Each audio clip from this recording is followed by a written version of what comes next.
RBNL और IRFC दो ऐसे स्टॉक जिनको जिस रिटेलर भाई ने लिया वो माला माल हुआ है, उसका पैसा कई गुना हुआ है। अब वो रिटेलर भाई सोच रहा है कि पैसा बुक करूं, प्रॉफिट बुक करूं या ना करूं। दूसरा रिटेलर भाई है जो सोच रहा है कि मेरे को इसको लेना है तो अभी ले लूं क्या। एक भाई और है जो सोचता है कि कोई बड़ी डिप आए तो इस स्टॉक को क्यों ना पकड़ा जाए। सारा डिस्कशन करने वाले हैं हम इस वीडियो में। शुरुआत करते हैं आईआरएफसी से, लेकिन ध्यान रखिए किसी टाइप से बाय सेल होल्ड की रिकमेंडेशन नहीं है। और आपको याद दिला दूं, आईआरएफसी हमने 34 पे बाय किया था। मैंने आपको उस वीडियो में क्लियर बताया भी था 34 के ऊपर बाय बन रहा है।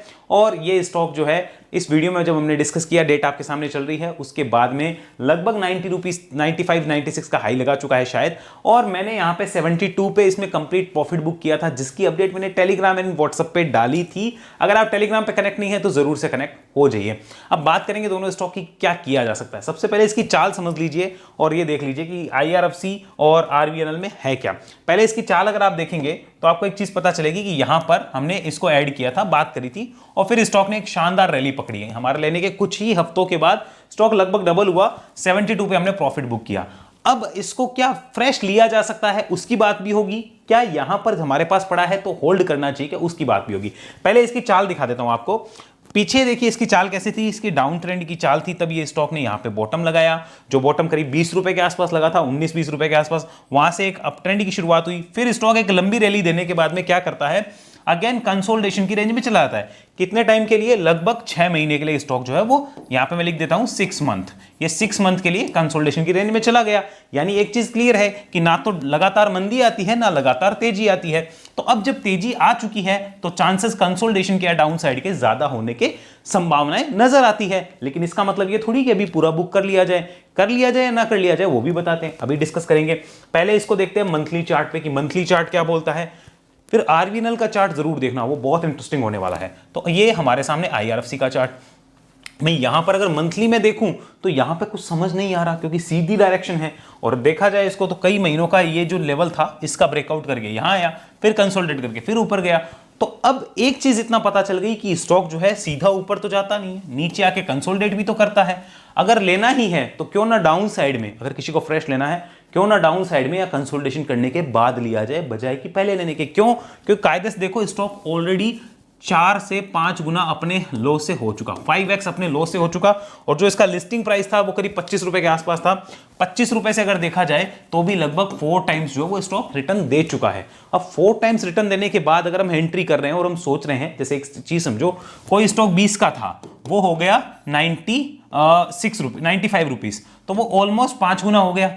अब अगर हम 95 पे एंट्री कर रहे हैं और सोच रहे हैं कि यहां से स्टॉक 120-30 चला जाएगा तो मैं प्रॉफिट बुक करूंगा, अच्छी बात है, बहुत बढ़िया बात है। लेकिन अगर स्टॉक यहां से 120-30 जाता है तो वो 35% ही तो रिटर्न हुआ, तो उतना तो बेटर है ना आप कहीं कोई दूसरे स्टॉक में निकालो। कारण क्या है उसका कि भाई साहब ये ऑलरेडी कई गुना हो चुका है, इसमें तो करेक्शन के चांस ज्यादा रहेंगे, कोई भी नेगेटिव न्यूज आई तो गवर्नमेंट की साइड से या कहीं से भी। बजाय इसमें फ्रेश यहां पे करने के अगर 30-35% रिटर्न ही निकालना है तो कहीं और निकालो ना। जो गाड़ी चल चुकी है, जो डेस्टिनेशन तक पहुंचने वाली है, उसमें जाने की बजाय कि भाई इसमें तो काम हो चुका, उसमें अब टाइम नहीं दे सकते आप, उसमें बैठो जहां पर अब शुरू होने वाला है, अगर 30-35% रिटर्न चाहिए तो। और आप सोच रहे हो कि यहां पर 95 से स्टॉक अब 5 गुना हो जाएगा, तो यहां से कोई 500 होने वाला फिलहाल तो कोई भी ऐसा संकेत नहीं है कि स्टॉक फटाफट से 500 हो जाए, ऐसा कोई संकेत भी नहीं है। अगर होना है 500 तो भाई साहब पहले कंसोलिडेशन करेगा या डाउन साइड देगा, तो दो सिचुएशन होनी है। तो फ्रेश लेने का तो क्लियर नो बन जाता है। अभी और भी चीजें समझ में आएगी।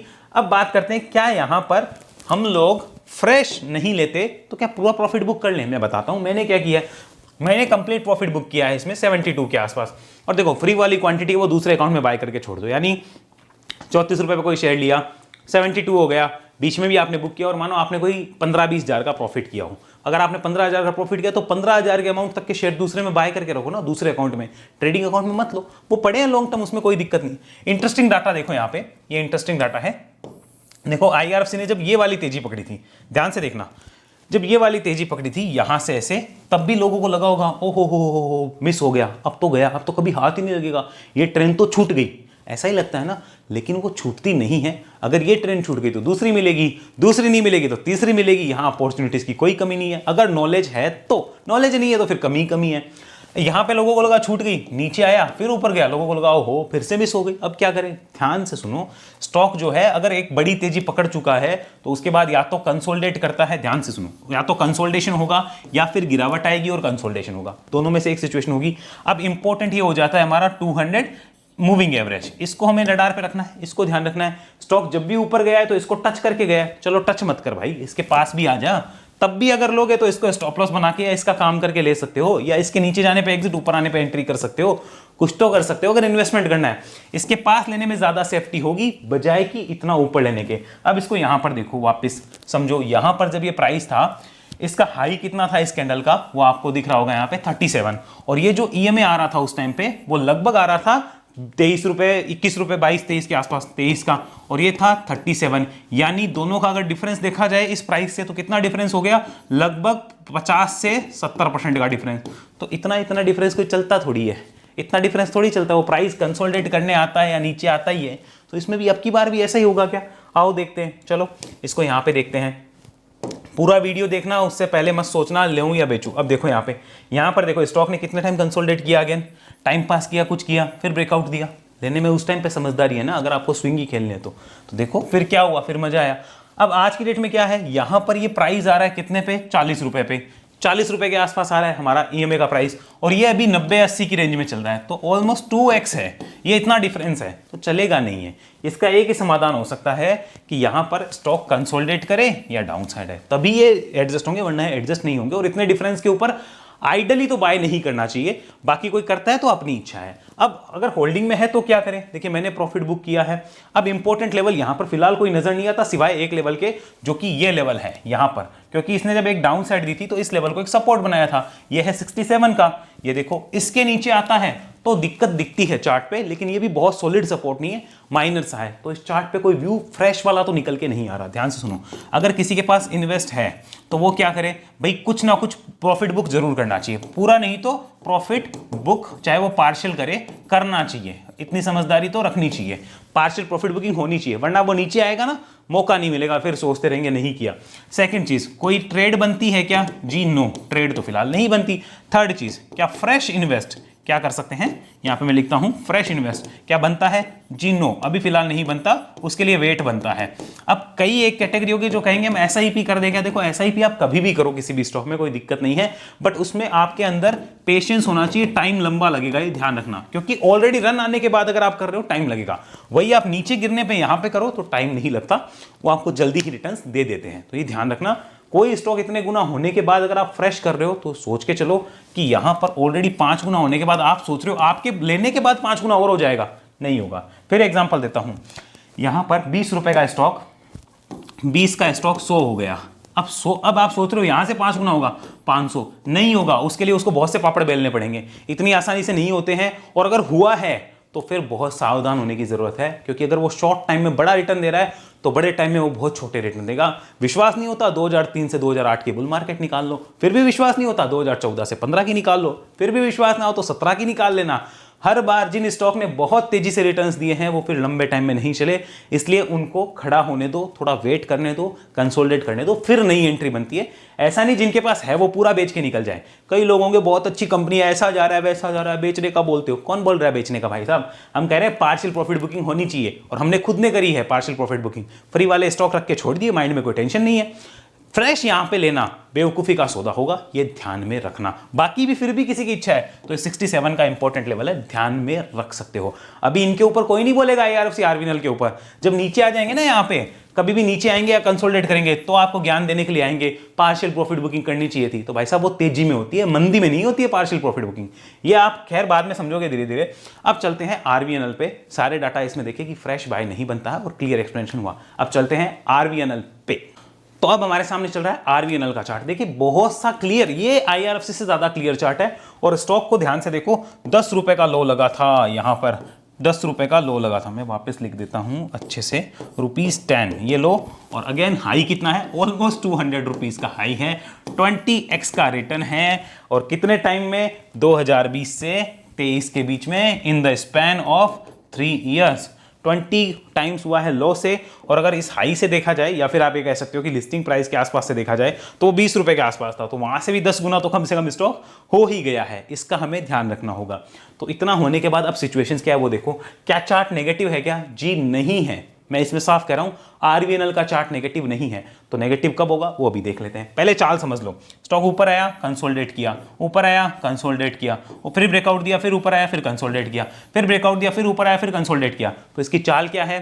Breakout, consolidation, breakout, breakout, consolidation, breakout. तो ये इसकी चाल है। तो इसमें एक चीज क्लियर हो जाती है कि ये कभी भी पिछले वाले ब्रेकआउट पॉइंट के अंदर नहीं आ रहा है। जैसे यहां से इसके अंदर नहीं आया, यहां से इसके अंदर नहीं आया, तो इस ब्रेकआउट पॉइंट के अंदर नहीं आ रहा पिछले 3-4 चालों में। तो ये अच्छा साइन हो गया कि हमें पता चल गया कि इंपॉर्टेंट सपोर्ट यहाँ पे 140 का है। इसके नीचे आता है तो आरवीएनएल का चार्ट एक बार का नेगेटिव हो जाएगा, ट्रेंड बदल जाएगा, ये हमें नोट डाउन करना होगा। इतना हमने नोट डाउन किया।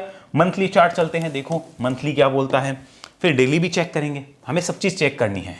देखिए हम यहाँ पर वो बात करने के लिए मैं नहीं आता हूँ जो आपको पसंद है सुननी, मैं वो बात करने के लिए आता हूँ जो रियलिटी है, जो एक रिटेलर के लिए बचा सकती है उसको। लालच में ना आके वो कुछ बाय करे, मेरा मोटिव ये है। क्योंकि जब बहुत सी चीज़ें चल चुकी होती है फिर उसके सामने थाली में परोस के खाना लाया जाता है। देखो ये थाली देखो कितनी बढ़िया है, सोने की थाली है, इसमें खाना खाओ। अब उसे नहीं पता कि वो सोने की पॉलिश की हुई है, नीचे से पूरा का पूरा वो मिट्टी है। बाद में उसे जब समझ आता है तो पता चलता है वो सोना भी नकली था। तो इस तरीके की बेवकूफ़ी हमें नहीं करनी है। जब रन आ चुका उसके बाद हम नहीं लेते। अब इसको देखते हैं यहाँ पर कि चार्ट क्या बोलता है। तो एक चीज़ यहाँ पे भी क्लियर होगी। इस लेवल को मैं यहाँ पे मार्क करता हूँ। ये देखो यहाँ पर 140 की 42 के आसपास इसके नीचे आता है तो स्टॉक में दिक्कत है। कंटिन्यूअस रन आया है, ये भी हमें पता चल गया।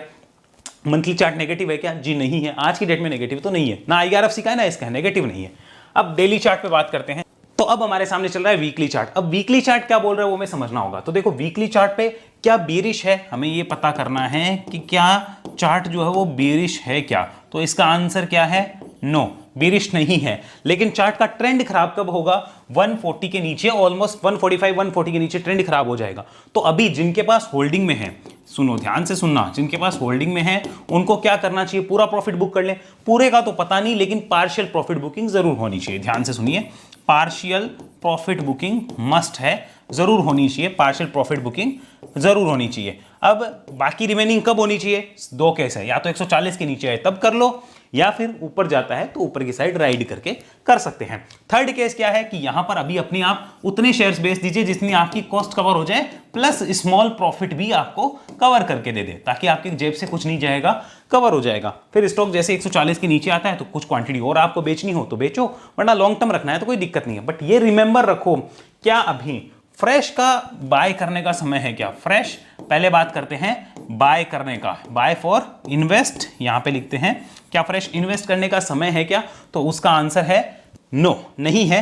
फिर भी अगर कोई करता है तो इस बात को ध्यान रखिए, एकदम रिस्की प्लेयर है तो ध्यान रखिए 140 इंपॉर्टेंट लेवल रहेगा। स्टिल यहां पे मैं लिख देता हूं ब्रैकेट में 140 इंपॉर्टेंट लेवल है, इसके नीचे क्या दिक्कत है। अगर अभी भी कोई करता है, कई लोग होते हैं ना कि हमें रिस्क लेना है, रिस्क ले सकते हैं, जो चार्ट देखना जानते हैं वो समझ गए होंगे। लेते हैं तो 140 इंपॉर्टेंट। अगेन इसमें कोई ट्रेड का अपॉर्चुनिटी बनता है क्या? नो, स्टिल 140 इंपॉर्टेंट रहेगा। अगर कोई ट्रेड फिर भी करता है तो 140 इंपॉर्टेंट रहेगा। इसके नीचे आपको संभलना है, सावधान होना है, थोड़ा कॉशियस हो जाना है, इस बात को ध्यान रखो। तो ये सारी सिचुएशन एक्सप्लेन हुई, आपने समझ लिया कि स्टॉक जब भी ऊपर जाते हैं तो ऐसा नहीं कि एक बार में ऊपर चले गए, वो रुकेंगे, वो पोज लेंगे। जो जब पोज लेना तब आपके पास समय हो। उसमें भी एक केस आपको बताता हूं।